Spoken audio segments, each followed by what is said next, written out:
حضور علیہ السلام سے جب پوچھا گیا کہ حضور سب سے بڑا گناہ کون سا ہے، تو آقا کریم علیہ السلام نے فرمایا کہ سب سے بڑا گناہ یہ ہے کہ ان تجعل للہ ندًا، کہ تو اللہ کے ساتھ کسی کو شریک ٹھہرائے، وہو خلقک، حالانکہ اس نے تجھے پیدا کیا، تجھے تخلیق کیا، اور تو اس کا شریک بنا کے بیٹھ جائے، کہا یہ سب سے بڑا گناہ ہے۔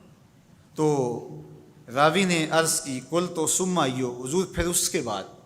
تو آقا کریم نے فرمایا ثم ان تقتل ولدک خشیۃ ان یطعم معک، تو بچے کو اس لیے قتل کر دے کہ یہ کس طرح میں اس کو پال سکوں گا، بچے کو ضائع کر دینا، اس کو قتل کر دینا۔ اللہ فرماتا ہے نحن نرزقکم وایاہم، ہم تمہیں بھی رزق دیتے ہیں، ان کو بھی دیں گے۔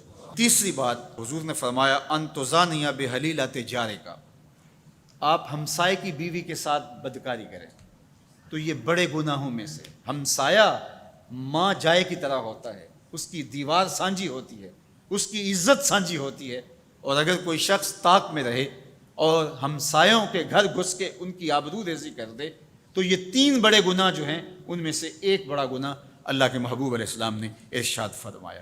حضرت عبداللہ ابن مسعود رضی اللہ تعالی عنہ سے یہ روایت مروی ہے کہ لا احد اغیر من اللہ عز وجل، اللہ سے زیادہ کوئی غیرت مند نہیں ہے، اللہ سب سے زیادہ غیرت مند ہے، اور اس کی غیرت کا تقاضا یہ ہے وَلِذَالِكَ حَرَّمَ الْفَوَاحِشَ مَا ظَهَرَ مِنْهَا وَمَا بَطَنَ، کہ اس نے بے حیائی کو چاہے وہ پوشیدہ طور پہ کی جائے یا اعلانیہ طور پہ کی جائے، اس کو پسند نہیں کیا، اور اس نے منع کر دیا، اور لوگوں کو روک دیا، حرام قرار دے دیا، اس لیے کہ وہ خود غیرت مند ہے۔ غیرت مند مالک غیرت کا سبق دیتا ہے اپنی مخلوق کو۔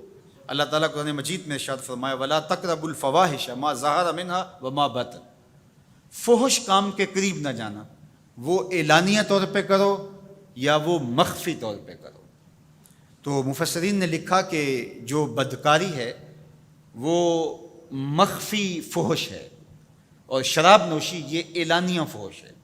شراب نوش جو ہے وہ چھپ نہیں سکتا، بدکار بعض اوقات ایک مدت کے لیے چھپ جاتا ہے، لیکن یہ بات ذہن میں رکھیے کہ جو بدکار ہے وہ دنیا کے اوپر رسوا ضرور ہوتا ہے، اس کے چہرے کا نور چھین لیا جاتا ہے، اور اس کے اوپر مصیبتیں مسلط کر دی جاتی ہیں، اور اللہ کے قہر و غضب کا شکار ہوتا ہے، اس کی دعائیں قبول نہیں ہوتی، نیک لوگوں کی دعاؤں سے اس کا حصہ نکال لیا جاتا ہے، لیکن بہرحال ایک مدت کے لیے چھپ جاتا ہے۔ لیکن شرابی اپنے جرم کو نہیں چھپا پاتا، تو کہا کہ جو مخفی جرم ہے وہ بدکاری ہے، اور جو ارشاد فرمایا قرآن نے کہ جو ظاہر جرم ہے اس سے مراد جو ہے وہ الخمر ہے، شراب ہے، اور ہر نشہ دینے والی چیز سے حرام کی حرمت آئی۔ کل مسکر خمر و کل خمر حرام، فرمایا ہر نشہ آور چیز شراب ہے، اور ہر شراب حرام قرار دے دی گئی ہے۔ اب یہاں بھی لوگ دلیلیں لے کے بیٹھ جاتے ہیں، میاں وہ بھی ایک مشروب ہے، اس سے کیا فرق پڑتا ہے؟ میاں جب رب نے کہہ دیا تو بات ختم ہو گئی۔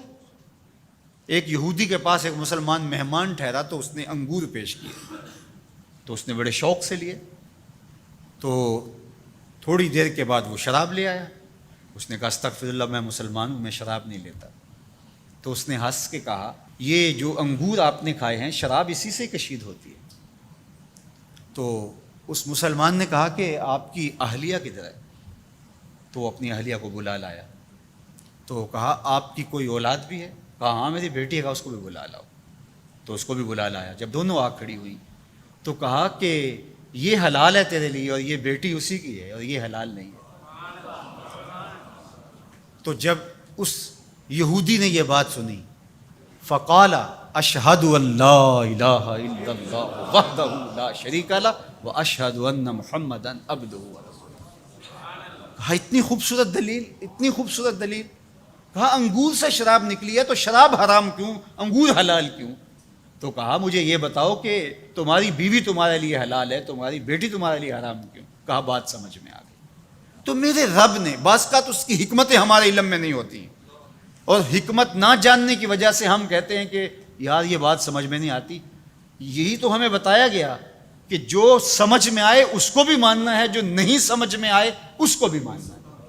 ہم جنت کو مانتے ہیں نا، دیکھا ہے، یا رب کو مانتے ہیں، دیکھا ہے، وہ سمجھ میں آتا ہے، تو دل میں تو آتا ہے، سمجھ میں نہیں آتا۔ میں جان گیا بس تیری پہچان یہی ہے۔ ہم تو سب سے بڑی حقیقت کو بغیر دیکھے مانتے ہیں، بغیر سمجھے مانتے ہیں۔ ادراک فہم کی حدود سے ورا ہے، عقل و خرد کے دائروں سے ورا ہے، لیکن اس حقیقت کو ہم مانتے ہیں تو اس کے کہے ہوئے کو کیوں نہیں مانیں گے؟